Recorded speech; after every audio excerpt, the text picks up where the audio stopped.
I've started 5 businesses, 2 of them dismal failures, and 3 of them profitable and successful. Consequently, every single day I get questions about starting businesses from clients, from people at the coffee shop. Questions like, how long does it take? When should I take the leap to full time? What's a good amount to have in savings? And I answer these, but honestly, most of the questions that I get asked are the wrong questions.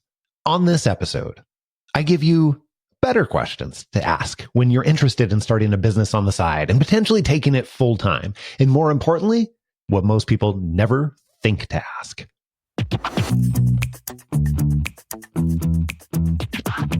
This is the Happen to Your Career podcast with Scott Anthony Barlow. We help you stop doing work that doesn't fit you, figure out what does, and make it happen. We help you define the work that is unapologetically you and then go get it. If you feel like you were meant for more and you're ready to make a change, keep listening. Here's Scott. Here's Scott. Here's Scott. Our intro just said, here's Scott, but obviously this is not Scott.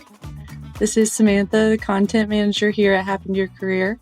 But luckily I have Scott here with me today to answer some of those questions you heard in the intro and the much better questions you didn't hear in the intro. So Scott, let's jump in. Let's do it. So the idea for this episode came from you talking to all of the people that you mentioned, clients, people at the coffee shop, people on the street, family, friends. Podcast listeners. Yes. Everyone. Yeah. They come to you because, like you said, you've started 5 businesses. I think a good place to start would be how you started Happen to Your Career, because you did start it on the side of your full-time job. You're 100% right. It was started on the side, and it was with the intent to go full-time. However, that's not where it began. But first, I should probably back up and say that my wife and I, Alyssa and I, who you've probably heard Alyssa on the podcast before. However, we had run more than one business together. And also, I had left a job in the past where I thought that she and I were on the same page, and turns out we were not. So this influenced greatly how we were thinking about this particular business, this particular building of the business, and then also the exit. And it influenced the building of the business because we wanted to make sure that when we were building it out, it was able to be sustainable when we stepped away from full-time income. And it influenced the exit because, well, both of us never wanted to go back to that situation where we were not on the same page and worried about where money was going to come from because we hadn't planned appropriately. So what ended up happening is, because we had done this poorly in the past, we very much created some different interactions and processes and even agreements about how we were going to do it this time around. And so for us, that meant that I wasn't leaving until we both unequivocally agreed that it was okay. And we had hit some certain milestones like having a certain specific amount in savings, which in our case was way more than what we thought we might need. And I'm so glad we did, because there was a point in time where we used almost all of that savings. And oh my goodness, after I left, it was probably maybe 18 months during year 2. So yeah, there was, it definitely influenced all of that. And consequently, that, having done it well and also done it terribly multiple times over, then that influences, how I encourage other people to think about this type of transition, or even starting a business in the first place, especially when there's other family members involved. So when people come to you, clients, everybody that we listed, what do you usually find is holding them back, where they're, instead of taking action, they're asking you, what should I do? That's a great question. I think the things that tend to hold people back are, they think that it's going to take, most of the time, they think it's going to take a huge amount of investment from themselves upfront to even start a business. And what I find is that if you're, I don't know, going to be building a factory where you manufacture widgets, like, yeah, that requires a massive amount of capital upfront. But for most people, most people, if you're starting a small business, it doesn't require that. Even if you're starting, say, like, I don't know, an online retail type of situation, that doesn't necessarily mean that you have to hold tons of inventory. And service-based businesses, for the most part, you have to have very, very little in order to get started. So I find that most people have this perception that you have to have this massive amount of capital to be able to start a business. And that's just not true. All you have to have is, a particular offering and someone who's willing to pay. And voila, that is by definition where you're having that exchange of money for something valuable, a business. So it seems like once you get started, you realize, oh, like this is somewhat easy. It doesn't have to be this huge thing. But then on the flip side, I know you've discussed before, once you get into, I have a business now, I have customers, I have products, whatever it is, you start realizing the reality of running a business, owning a business Yeah. And I know there's a lot of things there that many people don't think about. Oh, yeah. Well, and, here's another thing that tends to hold people back too, as well. And you and I have talked about this concept many times over because we've tried to represent this psychological barrier on the podcast in different ways and through other content that we've made. Mm-hmm. But there's this funny phenomenon where as humans, if we can't go all in and sort of do it perfectly, then why even start? Yeah. Samantha's not. Yeah, my face right now. Yeah. Like, okay, call me out. And it's not meant specifically for you. Like we all do it, right? We truly all do. I do as well. So the way that I see that shows up for people is they feel like they have to have all the pieces figured out before they start. So that might be exactly all the suite of services that they're going to offer. They might feel like, I can't move forward until I have my website set up. Like, are people even going to take me seriously? Or until I have like certain credibility indicators, or until I have, I don't know, insert your thing here. Mm-hmm. 100% of the time, people are always feeling those things. Then they may not realize that they are. So if you're listening to this and you're thinking about starting a business and you are like, nope, I don't have any of those things, then that means they're probably blind spots for you. That's okay. I don't have my entire business plan written out, so I cannot begin. Yeah. So instead, part of the advice I tend to give people is, what is the quickest way to get started? How can you get to your first clients, first customers to test this out in a small way without even actually formally declaring that it's a business? And people are a little bit apprehensive about that because they're like, well, wait, don't I need to have like a business license? Don't I need to have all of these other things? Mm-hmm. So of course, this is where I throw out the disclaimer that some industries are regulated in certain circumstances. And you may need to check with, your accountant, your attorney to see if the one that you're interested in is. But for the most part, most industries, most offerings, just to get started and, see if you can even get your first client, first customer, first person to pay you money. Like that is the best way to start, because then you have a proof of concept. Then you can do all of the other pieces. Once somebody has paid you money, it becomes a lot easier to say, oh yeah, this is working. Now let's get this set up. Let's now get this organized. Let's now take additional steps forward. But most people never get to that point. So there's no need. So once you've gotten 1, 2, 3 customers, clients, whatever it is, and you're like, oh, okay, this thing is real. This is a business. Then that brings about its own problems, as we know. Do you want to talk about that? It does. And I think even before we address what those problems are, it's relevant to point out that most people are invested in the idea of a business, not necessarily the actuality of a business. Most people like what they perceive that a business is going to bring them in terms of flexibility or freedom or, focusing on something that they are interested in. Right. And they perceive that a business is the only place that they're going to be able to get that. So, by the way, if you're not sure about it, if you haven't already tested it out and already gotten some level of experience or experimented to figure out what a business is actually going to be like, I'm going to give you some previews here in a little bit. However, if you haven't done that, then I would encourage you to do that first. And that's the type of work we do with many people all over the world when they're investigating starting a business. Let's figure out what you actually want, figure out a way to test it before you go to all of the trouble and effort to start this massive endeavor that might take years to get up to speed. So back to your question, Samantha, about what are some of those realities?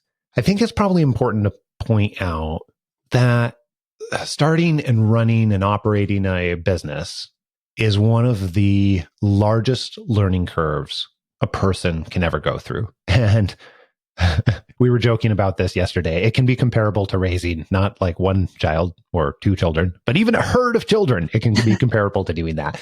Partially because like when you become a parent, there's no amount of books and everything else that's going to prepare you fully for that. It just isn't. And especially if you have a herd of children, there's no, I don't know, have you run across the herd of children books? Yes.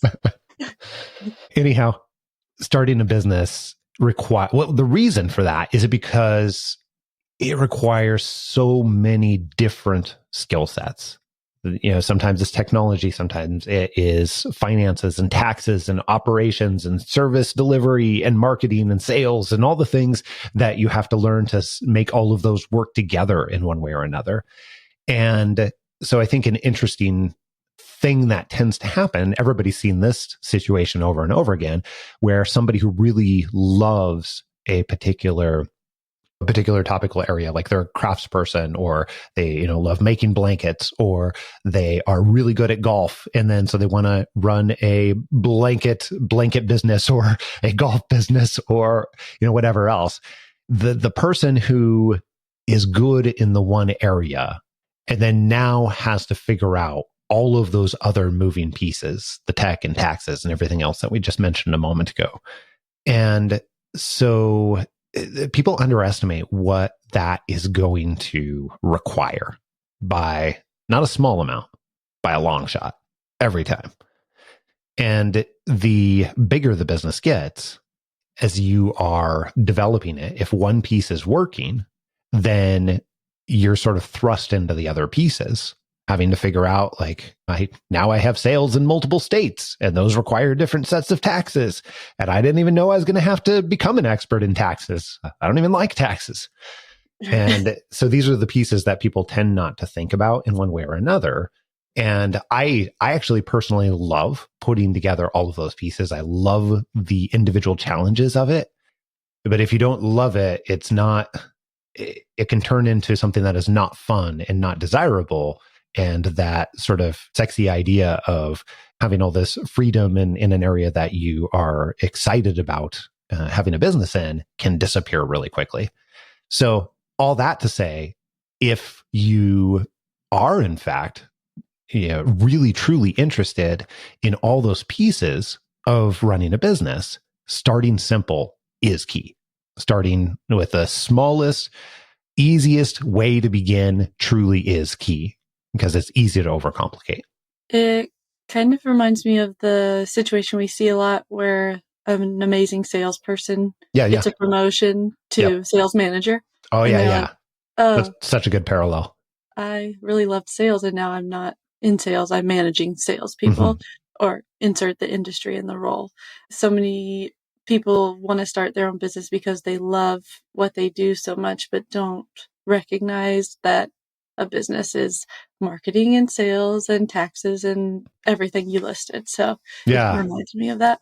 That's a great point.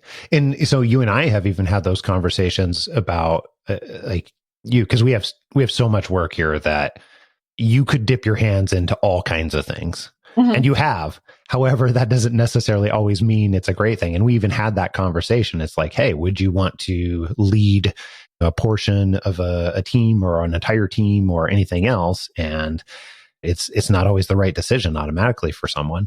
Right.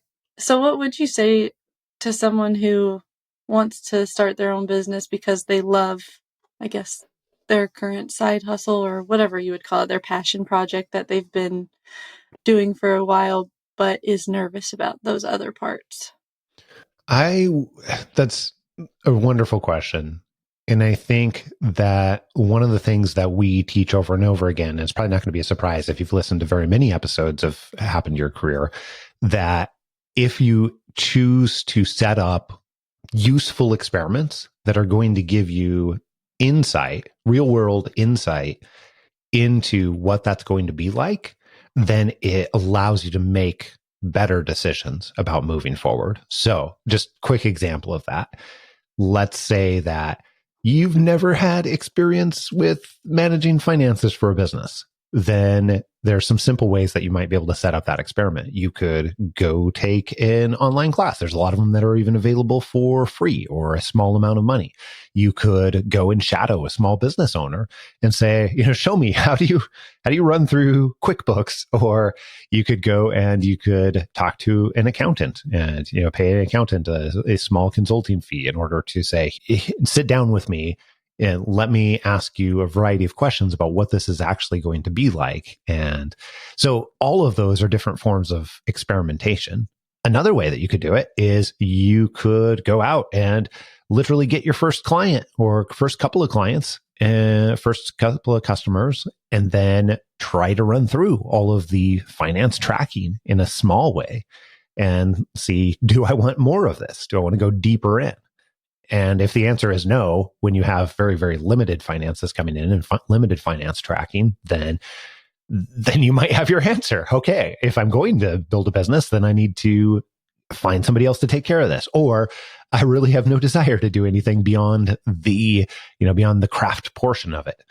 And all of that is useful feedback, which allows you to be able to decide, do I dive deeper in, or is it ending with this experiment? And do I need to consider something else? Either way is good. Either way saves you time. When you've decided that you are prepared to raise the herd of children or run a business, same thing. Yes. You just mentioned finances, and you also mentioned finances when you were talking about you and Alyssa's situation. What recommendations do you have for preparing financially to start your own business and scale it? Yeah. This is, in some ways, the question. Right. I think that a lot of people, their minds go to this. And what I find, this is not true for every business. So this cannot be blanket advice. When we're helping people start a business behind the scenes, which that's not the main thing that we do, but so many people that we work with find that as they go through and they're trying to identify what creates a extraordinary life for them, what's the life that I want to build, and how does my work fit within that life that I want to create, a fair amount of them, I'm not sure exactly what percentage it is, but I'd guess someplace between 15 to 20% of them are interested in building their own thing in one way or another, business or otherwise. And so when we get to be a part of that, as we've helped people build literally hundreds of businesses over the years, we find that on average, it takes someplace between 3 and 4 years, like 3.5 years. And so that I encourage people to build a 3 to 5 year plan when they're focused on building a business, when they're focused on creating a sustainable business. And so that means that before going full time, you need to either have the financial runway saved, or you need to be working at another place that's providing you income. And then when you leave, and then whatever point in time when you leave, if it takes you 3.5 years to be able to get to the point where it's sustainably bringing in the income that you want, well, then I would also encourage you to have a year to 18 months worth of expenses saved. That way you make better decisions, because what tends to happen is you get to this really critical point where if you've left and you don't have money coming in the door, that creates extra pressures. And those extra pressures cause you to make short-term decisions or bad long-term decisions for your business. And that's a very human thing to have happen. but it's not necessarily a great way to make it further sustainable. And I think that that's one of the reasons why, even when people do all this planning and have this intention, just not having enough financial runway saved changes the decision making and strategy. I think you had said before when we were discussing this that most of the people that we have worked with to start their own business have taken an average of 3 to 4 years. Mm-hmm. Is that right? So it is. And to be clear, 3 to 4 years to get to the point where it's sustainably bringing in what their target income. A lot of people are tending to target someplace between, $100,000 a year to $200,000 a year. A lot of the people that we've worked with in the past. So they want it to be bringing in $10,000 or so a month, or $8,000 to $16,000 a month. At what point, or I guess that is a decision in itself, does it become less of a side business and more of it's the decision to step away? When does do the scales start to tip, or when what's your advice on that decision? I think that's a really personal decision. I could answer that in a pretty logical way, saying, hey, if you're trying to build this particular type of life and have this type of impact, are you able to have more of the impact in your current situation or the business situation? Mm-hmm. And so we could look at it that way in terms of, from a holistic, mutually dependent, what is the impact that I'm having in the life that I'm building?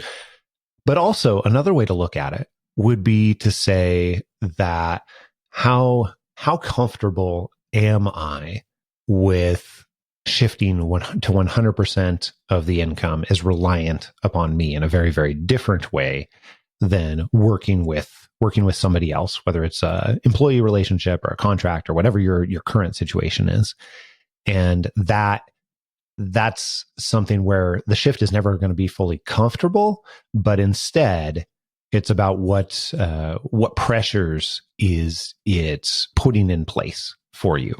And I think that's another consideration, because for some people, it might stretch them to have two types of work that they are doing, but it still might create a better quality of life for what they're trying to do, compared to moving from a side business to a full-time business, full-time situation. So I think those are the considerations. First, what type of life are you trying to build? What impact are you trying to have? And then also, what else is this going to do to your quality of life and making this decision overall? And that type of a big decision often, or always, if you have a spouse, should likely include them. Yes, this would be good life advice if you have a partner or spouse or other people who have a significant vested interest in what you are doing, where your income is coming from, and where your time is spent. Yeah, 100%. I'm in agreement with you, Samantha. You've got to make it a collaboration, if you will. It has to be a bigger decision than just you saying, yep, totally doing this. All right, let's go. Get on board. Oh, I did want to ask before we jump more into talking about that conversation. Just from your experience, did you find that your feelings about the business changed once it became went from being your side gig to your full-time gig? Was it, I feel like a side gig or a side job or a side hustle might be like your passion project, or you might be the thing that's exciting you outside of your job. But then when it becomes your full-time thing, there might be more pressure there. Did you find that? I definitely did. And each time too. So I've had made multiple transitions from having another job into a business and then relying on that business for income, where it is, paying my bills and everything else. And every single time it introduces additional pressures, even though when we created Happen to Your Career, I left maybe, I don't remember the exact time, but it was close to, 3.5 years into the start of the business. And we were sustainably producing at that point about $100,000 a year profit, roughly.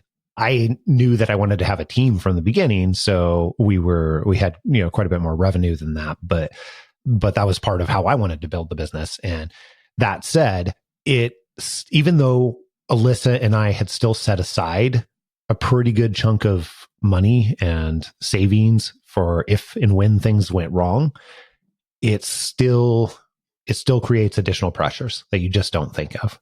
Mm-hmm. For example, here, I'll give you one that just people don't anticipate. What I thought, and I've done this multiple times before, so I should have learned the first couple of times around, or first time around. What I thought is that I'd have so much more time when I went from full-time job with doing Happen to Your Career on the side, building Happen to Your Career on the side, and then shifting into no job and 100% Happen to Your Career. And what I found is that what was causing me to be so productive with the full schedule and all the things we had going on for our kids and everything else, as soon as that one pressure went away, and as soon as that one set of time was no longer filled, then I became far less effective, which then created its own weird set of additional pressures. So those are the types of things that people don't anticipate. And that's just one example of many, many of them. Another thing you had talked about before, when you're working and you have another business on the side, is deciding whether or not you're going to talk to your employer about the fact that you have a job on the side. Yeah. So when does that make sense? When should you discuss it with them? What would that do for them, for you? Yeah, it's a great question. And I think most people I've found are really hesitant to talk to their employer. And I understand that. Totally understand that. I've done it multiple times over, and it feels highly uncomfortable, even when you have a great relationship with the people around you. And even when you've got a situation that will be supportive of that. And if any of that is not there, I would not encourage you to just jump ahead and have the conversation, but consult with somebody who can help you evaluate the situation first and has done this many times before. Obviously, we do this, but take a partner in this in one way or another, whether it's us or somebody else that has had many of these conversations and has done lots of negotiation and is used to navigating through potentially conflicting situations. Take a partner. But the considerations there are usually, people feel like they need to give people an end date. Like if I say I'm going to leave, I need to give people an end date, and that means that I'm like all in on this, which makes people nervous. I don't think that you actually necessarily need to. And I'll just give you an example from my situation. I had a great relationship with my boss and my boss's boss and, some other people that I reported to. And the plan was for me to stay around and basically become a VP in a certain HR segment. And I told them from the very beginning that my long-term plan, probably 10 years out, was going to be going back to running my own business. And I didn't know what that was going to be at the time. Obviously, it turned out to be Happen to Your Career. So the conversation that I was having with them was, hey, you know what? I definitely am going to make a move to starting my own business. I don't know exactly when that's going to be. I don't know exactly when it will become profitable enough for me to leave, but I wanted to begin having this conversation with you now.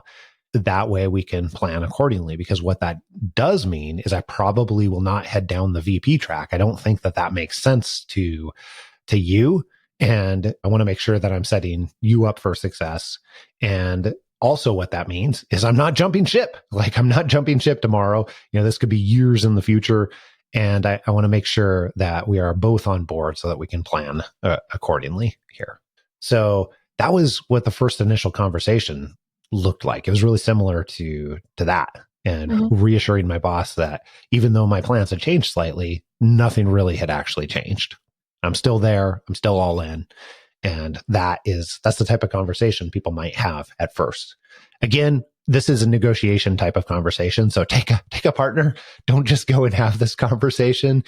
Have somebody help you think through your plan and evaluate, is this the right situation to be able to have this conversation, or you can get the support that you need. Another concern that we have seen when people are thinking about starting a business on the side of their job is the time commitment. Yeah. And I know that comes up a lot when they talk to their spouse about it, if they have a family and a full-time job and they're like, but I also want to do this thing. So what's your advice for the time management aspect of it all?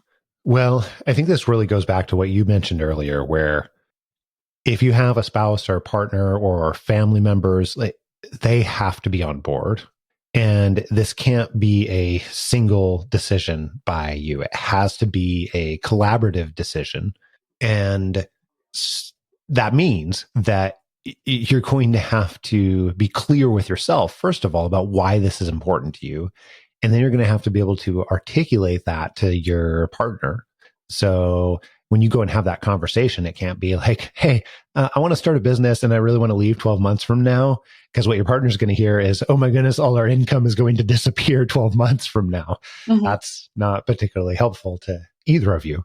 Instead, it has to be much more about, I'm really, really interested in building a business. I believe that this will allow us to live this type of life. The other reasons that I'm really interested in doing this are because whatever, insert here. In my case, I really wanted to be a role model for my kids.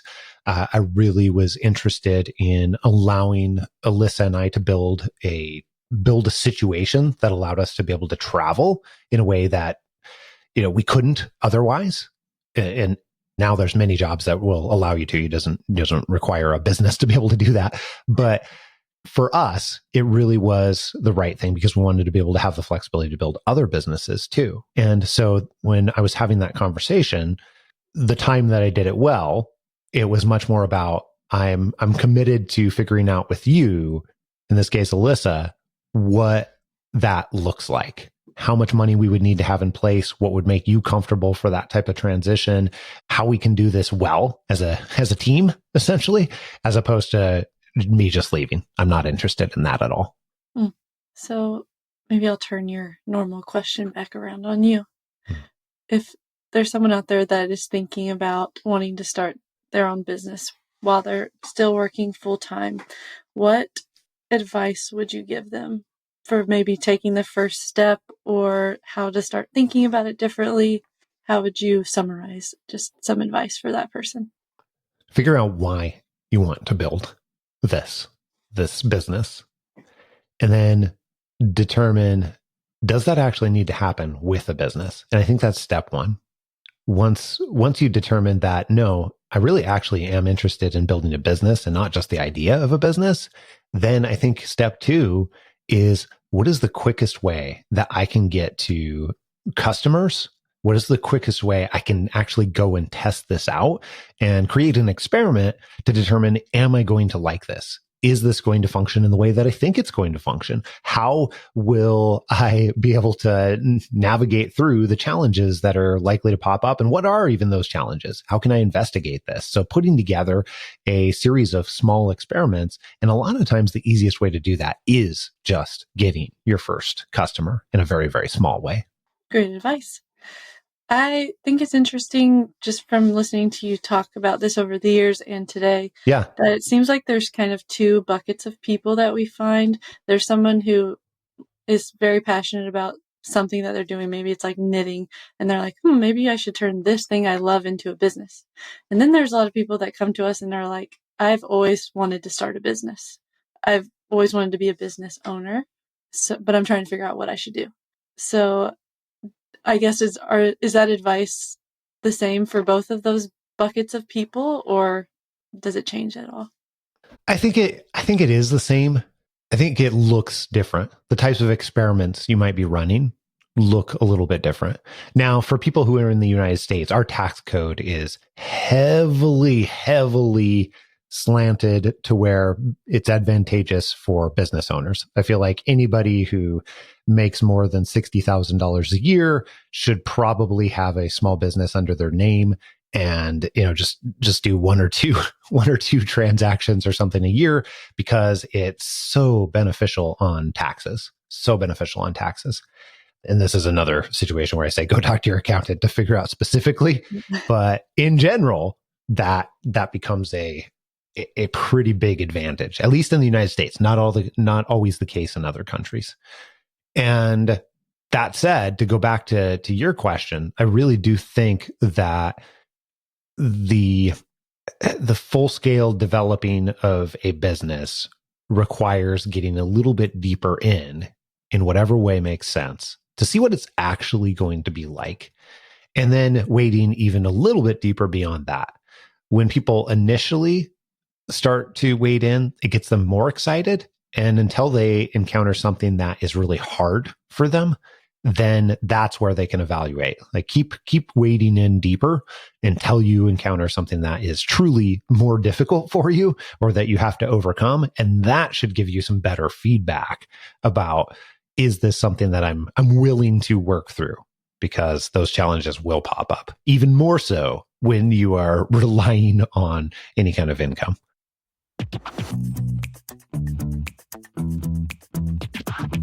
Okay, so at this point, if you still believe you're interested in a business, building a business for the sake of a business, or you want to find out if that's going to be right for you, then I would encourage you to email me directly, scott@happentoyourcareer.com. You can put conversation in the subject line. In fact, put conversation about business in the subject line, and I will make sure that you get in touch with the right member of our team, and we can figure out how to support you, even a custom plan to be able to figure out the very best way that we can help you get to not just a business, but the life that you want to build.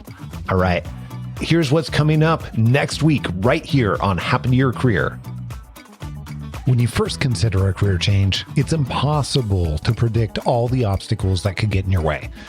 But there's one obstacle that I am 100% sure, without a doubt, that it will be there. What is that obstacle? Well, drum roll, please. It turns out it's you. Yep.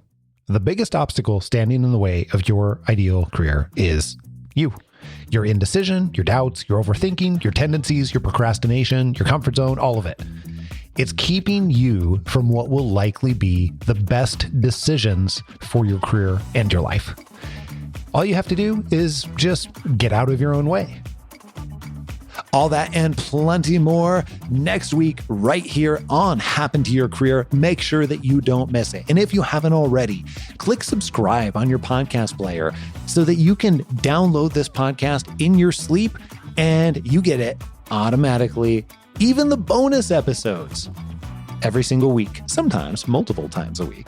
Until next week, adios. I'm out.